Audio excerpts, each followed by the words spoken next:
Kita ko yung kanina sa umaga, I was still awake. People are exposed in the open, unprotected from the elements, waiting for get the chance to have this shot. Mga 3 to 4 hours magtindig dyan, sir. It's bullshit, actually.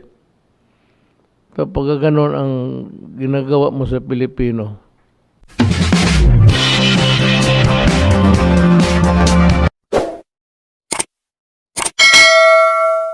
It's bullshit, actually. Having people to queue as early as 4 o'clock in the morning and getting their shots at about 9 o'clock to vaccinate people. Kita ko yung kanina sa umaga, I was still awake talking about leptospirosis. Cold people are exposed in the open, unprotected from the elements, tapos waiting for the shot. Mga 3 to 4 hours magtindig dyan, sir. Hindi ganito ang it's not the way how to do it. Itong ganito, waiting as early as 4 o'clock in the morning, to me, it's bullshit, actually. Kapag ganon ang nagawa mo sa Pilipino. If you cannot do it, kaawa naman. Pag sinakyan ng COVID, mapatay na. Not to use that kind of setup. That ought not to be repeated. May cut you there. Actually, mukhang hindi tayo nagkulang sa bakuna. The problem is for the local governments to come up with a more sane process of vaccination than allowing people to queue as early as 4 o'clock in the morning and getting their shots at about 9 o'clock. It seems to be, to me, it's not the way to vaccinate people. Nakita ko yung kanina sa umaga, I was still awake. I was signing the documents of government. Nakita ko na sa na yung iba. Well, itong mga media did always want to exploit news. They were already talking about leptospirosis. Well, kasama yan. But yung cold, people are exposed in the open, unprotected from the elements, tapos waiting for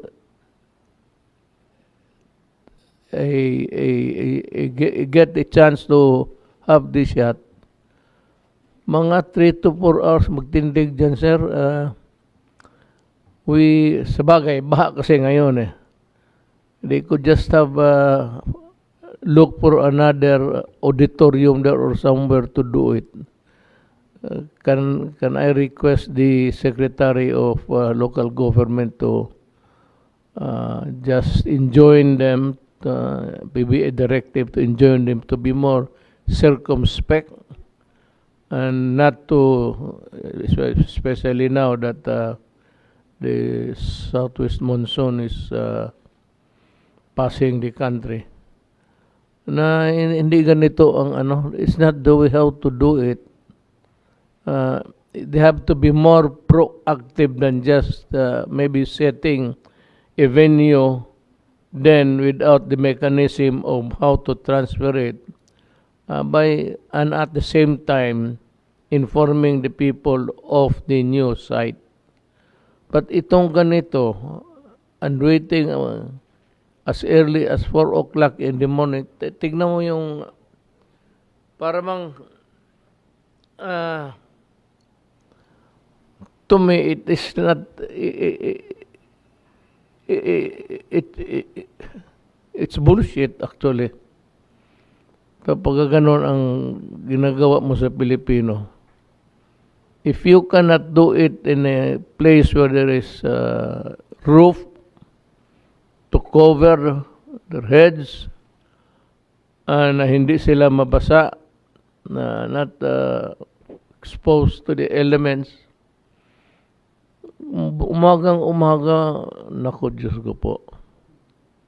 Bakit naman ganun ang... Why can't they just look for another last minute? I said the other at the end of the line is the government there. Na they should be flexible enough to immediately look for a place now which is dry and which can house so many people, and dividing them into groups and make a head count of how many they can, time and motion nila sa pagbakuna, how many they can inoculate, tapos pabalikin nila ng yung iba, rather than let them wait there. It's a question of common sense. Hindi na nila ginamit doon, hinati na sana nila, divided into half, and telling the others to report for for their vaccines at another hour. And look for a place, I said, where people are protected from the elements of the climates. Kaawa naman. I would say that I would question the mayor and the barangay captain. Kaya nga dapat talaga yan sa barangay captain, because it is the barangay captain who would act as the marshal. Marshal ba? Babantayan niya yung mga tao. It's the barangay captain there sa mga tao na. Pero yung ganon, I may also overshoot my comments there. Dito ho, sinabi na basta open to everybody and anybody. Ang problema, yung crowding. People who would respond to the announcement that inoculation shall be given to those who are there on the site, but not taking into account, I said, the amount of time and emotion to do it, and making them go back. You come back for at some other hour. And on top of that, really, the most important thing is to look for a dry place. Yan, sana tatama yan. Leptopyrosis, then you have the influenza, then you have the respiratory. Pag tinamaan pa yan ng pagka tinamaan niya ng simple cold, it can deteriorate into a respiratory problem. Pag sinakyan ng COVID, mapatay na. So, I'd like to have a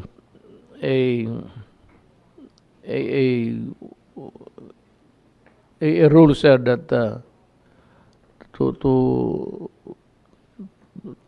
to encourage them to not to use that kind of setup. Even if it is numbered in the inoculation, or it is just given to anybody who's there who wants it, it has to take into account the weather now and the place that where they should be waiting for.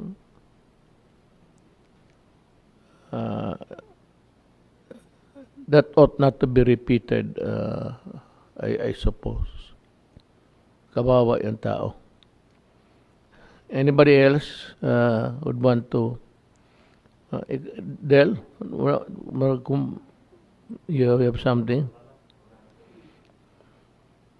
Well, one thing going uh, in our favor is really in other countries they are having riots about the bakuna. In Indonesia, in some parts of sa France.